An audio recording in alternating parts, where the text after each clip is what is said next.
दुर्गा चालीसा का पाठ आपको सहज क्रम से आपको दिया गया है। दुर्गा चालीसा का पाठ जो अखंड अनुष्ठान माँ के उस दिव्याश्रम में चल रहा है, उससे अपने आप को जोड़ना। तो एक दुर्गा चालीसा का पाठ कम से कम कर लिया करें। अपने घरों पर माँ का ध्वज टांगे।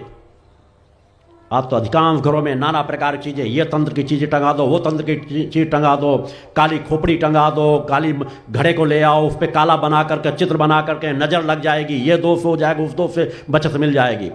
ऊट पटांग के टोने टुटके में पड़कर उस जगत जननी के मार्ग को क्यों नहीं अपनाते? अपने घर पर माँ का ध्वजा टांग दो, फिर देखो सभी दोषों से आपको, घर के ग्रह दोषों से मुक्ति मिल जाएगी। कोई नजर टोने का कभी कोई गलत प्रभाव नहीं पड़ेगा।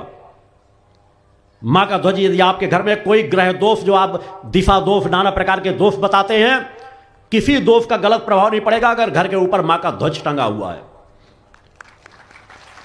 और दूसरा लाभ भी उस माँ के ध्वज से ले सकते हो। जब आप घर से बाहर निकलो, एक बार माँ के ध्वज को नमन करके जाओ, देखो आपकी यात्रा फलीभूत होगी। और जब बाहर से आओ तो एक बार माँ के ध्वज को नमन करते हुए अपने गृह में प्रवेश करो, घर में सुख शांति और समृद्धि आएगी। सरल क्रमों को अपना करके तो देखो, बहुत से सरल क्रम आपको दिए गए हैं।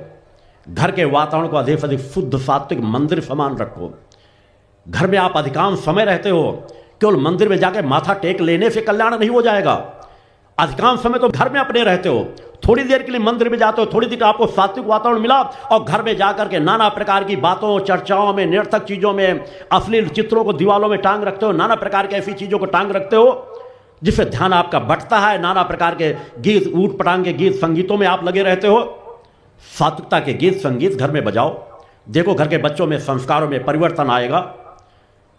आपके यहां जो छवियां, दृश्य भी टंगे हो, भारत के वीर सपूतों के टंगे हुए हों, ऋषियों मुनियों के टंगे हुए हों, देवी देवताओं के टंगे हों, देखिए आपके घर का वातावरण ही बदलता चला जाएगा।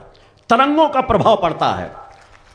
हम अपने घर के वातावरण में सात्विक तरंगों का प्रवेश करके तो देखें, फिर देखें हमारे जीवन में किस प्रकार से परिवर्तन आता है। उन परिवर्तनों की दिशा में कार्य करो, एक एक चीज को संवारो।